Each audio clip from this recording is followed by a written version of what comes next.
আসসালামু আলাইকুম, সবাইকে স্বাগতম লিপাস কিচেন অ্যান্ড ব্লগ ইউএসএতে। সো আজকে আমি দুইভাবে চিকেন কাবাব বানাবো, আবার দুইভাবে আমি ভেজে দেখাবো, আর কিভাবে সংরক্ষণ করতে হয় সেটাই আমি আজকে করব। তো চলুন দেখে নেওয়া যাক। সো এখানে আমি 4 পাউন্ড চিকেন কিমা নিয়েছি। হাড় ছাড়া মাংস বেটেও নেওয়া যাবে, ব্লেন্ডার করেও নেওয়া যাবে। তো আমি চিকেন কিমা নিয়েছি। তো আমি পানিটাকে ঝরিয়ে নিলাম এভাবে চালনিতে রেখে। সো আমি চুলোয় একটা প্যান বসিয়ে আমি চিকেন কিমাটা আর লবণ দিয়ে আমি এখন কিছুক্ষণ এটাকে জ্বালিয়ে নিচ্ছি। সো পানিটা শুকিয়ে নিচ্ছি। সো বেশি পানিও বের হতে পারে, তো বেশি পানি বের হলে পানিটাকে ফেলে দিতে হবে। সো গন্ধটা চলে যাওয়া পর্যন্ত আমি এখন এটাকে ভেজে নেব। সো ঠিক এভাবে করে আমি ভেজে নিলাম। তবে এটা মিডিয়াম ফ্লেমে রেখে ভেজে নিতে হবে, পুড়ানো যাবে না। সো নিচে লেগে গেলে, এটা পুড়ে গেলে এটার একটা স্বাদ, যেটা স্মেল, সেটা ভালো থাকবে না। সো তাই এটাকে জাস্ট ঝুরঝুরিয়ে করে একটু ভেজে নিতে হবে মিডিয়াম ফ্লেমে। সো হয়ে গেল, আমি মিক্সিং বলে নিয়ে নিলাম, ঠান্ডা হয়ে গিয়েছে। তো আমি প্রথমে এটাকে হাত দিয়ে এভাবে আগে ভেঙে নিচ্ছি। সো আমি এখন হাফ আমি সংরক্ষণ করব। সো আমি 2 পাউন্ড চিকেন কিমা ভেজে নেওয়াটা আমি এখন এটাকে সংরক্ষণ করব। সো এই চিকেন কিমাটা 1 মাস পর্যন্ত রাখা যাবে। 2 পাউন্ড সংরক্ষণ করার পরে 2 পাউন্ড থাকলো।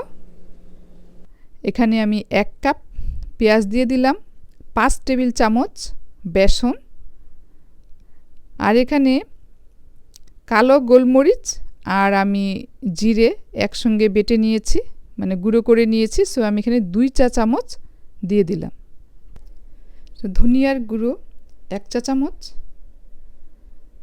হলুদ গুঁড়ো 1 চা চামচ,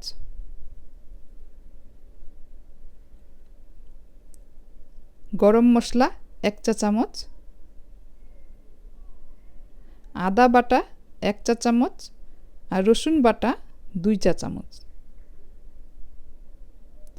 কাঁচামরিচ 8টা কুচি করে কেটে নেওয়া, 4 টেবিল চামচ ধনিয়া পাতা, লেবুর জুস 1 চা চামচ,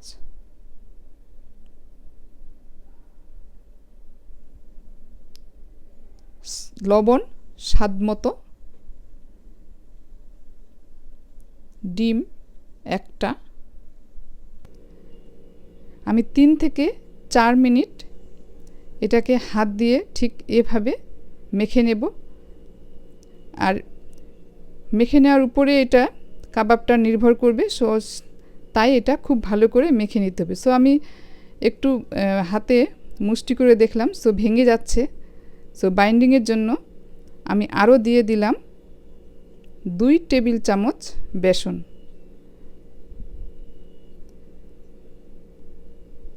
সো দিয়ে আমি আরও 1 মিনিট এটাকে খুব ভালো করে মেখে নিলাম।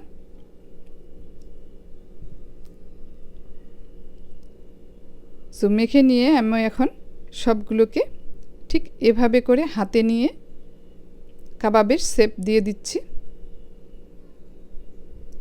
সো হয়ে গেল, আর এভাবে আমি সবগুলো এখন বানিয়ে নেব।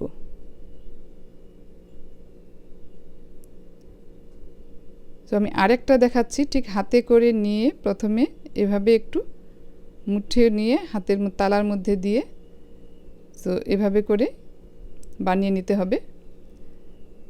তো আমি এখন কিছু ভেজে দেখাচ্ছি। সো একটা প্যান আমি চুলোয় বসিয়ে দিয়ে গরম করে নিয়ে এখানে আমি 1 টেবিল চামচ ঘি দিয়ে দিলাম, আর 1 টেবিল চামচ রান্নার তেল।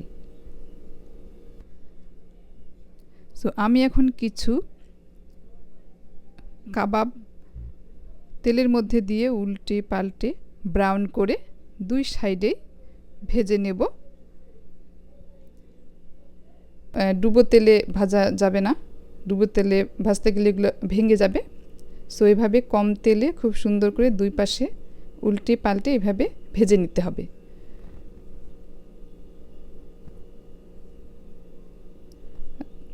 চুলোর ফ্লেম মিডিয়ামে রেখে আমি ভেজে নিলাম। সো হয়ে গেল, খুব সুন্দর হয়েছে আর উপরে তো অনেক মুচমুচে হয়েছে গেল। আমি এখন আরেকভাবে ভেজে দেখাবো। সো এখানে আমি ডিম নিয়েছি ভেঙে একটা, আর ব্রেড ক্রাম্ব নিয়েছি কিছু। সো এটা পরের দিন আমি এভাবে ডিমে গড়িয়ে ব্রেড ক্রাম্বে কোট করে নিচ্ছি। সো বাসা যদি টোস্ট বিস্কুট থাকে সেগুলো গুঁড়ো করে এভাবে কোট করে নেওয়া যাবে। সবগুলো এভাবে কোট করে নিচ্ছি। প্রথমে ডিমে দিয়ে তারপরে ব্রেড ক্রাম্বে দিয়ে কোট করে নিলাম। এখন আমি ভেজে নেব। আর এগুলো ডুবো তেলে ভাজতে হবে, যেহেতু এগুলো কোট করা, তো তাই ডুবো তেলে ভাজতে হবে। তো আমি তেল গরম করে মিডিয়াম ফ্লেমে আমি এখন এগুলোকে একদম ব্রাউন কালার করে ভেজে নেব।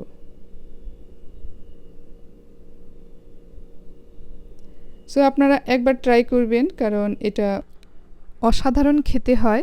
দুইভাবেই আমি বানিয়ে দেখালাম, ভেজে দেখালাম। সো অবশ্যই একবার ট্রাই করবেন এভাবে আমার রেসিপি ফলো করে। সো হয়ে গেল। আর দেখতে যেমন লোভনীয় হয়েছে, খেতেও কিন্তু অসাধারণ হয়েছে এগুলো। সো কেমন লাগলো? ভালো লাগলে like, comment, share and subscribe করে পাশে থাকবেন। আল্লাহ হাফেজ।